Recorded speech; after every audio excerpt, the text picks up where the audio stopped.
Welcome students.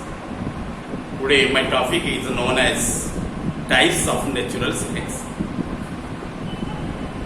In this context, I shall explain you about the natural selection on 3 points: stabilizing selection, directional selection, and diversifying selection. You know, the natural selection can be of 3 types, and these are stabilizing, directional, and diversifying selection. Finally, and there can be statistical way of thinking about the selection. Suppose that each population can be your portrait as a frequency distribution of some traits like your big size of a bird, for instance.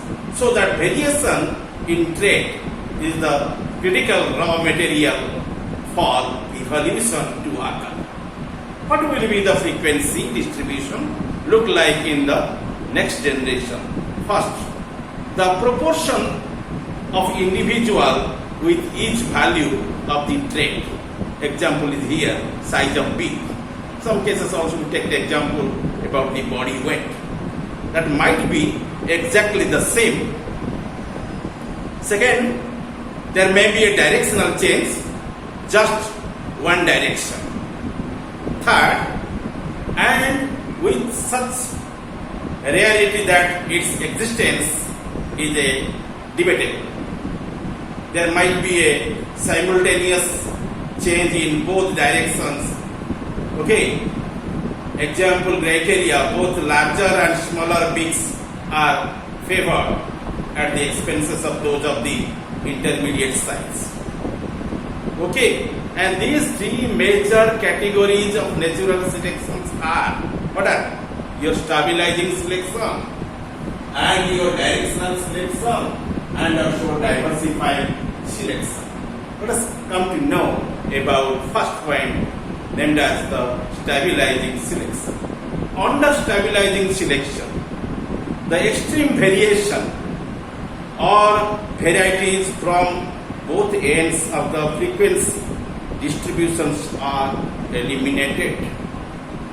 The frequency distributed looks exactly as it did in the generation before. Okay, probably this is the most common form of the natural selection. Again, listen, the same line. The frequency distribution looks exactly as it did in the generation before.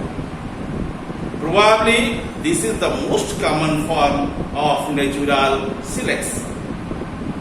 A real life example is that of birth weight of the women babies.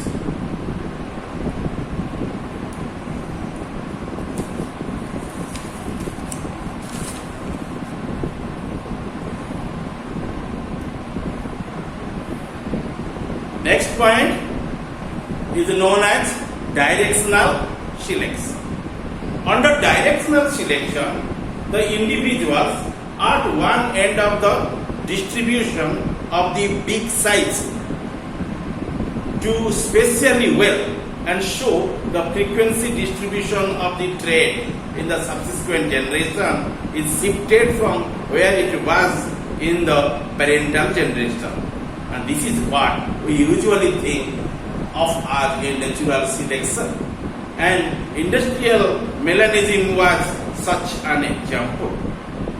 Okay, the fossil, your lineage of the horse provides a remarkable demonstration of the directional succession.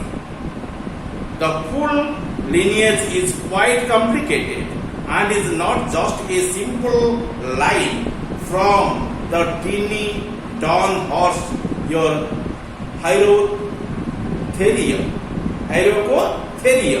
of the early Eocene epoch, and today the familiar equus. Okay, your horse nowadays who are moving here and there, and they are generally arising from the dawn horse, and that dawn horse was named as the Hyracotherium. Okay, and that one generally born in the Eocene epoch. But in modern days, you find the very well developed equus or horse, and they are generally origin from there. Overall, though the horse has evolved from a small body ancestor built for moving through woodlands, they are not remaining as a pet. In that time, they were remaining in the forest ranges or woodlands. Okay, but nowadays, the horse also be pet by the human being. And your thickest to its long leg and descendant built for the speed on the open grasslands. And this evolution has evolved well documented changes in the teeth, leg length, and also toe structures. And these are generally advanced by the work, and by these manners the directional selection is also very betterment selection to know in detail. And thirdly, you know diversifying selection, that is called as disruptive selection. Under the diversify, the disruptive selection, both extremes are favored at the expenses of the intermediate varieties, and this is uncommon because it suggests your mechanisms for species, the formation without the geographic isolation. Okay, and this is your very nagging expression regarding about your types of natural selection. I already described about the natural selection under these two points: stabilizing selection, directional selection, and the last I also explained about the diversifying selection. Okay, you understand? Thank you all.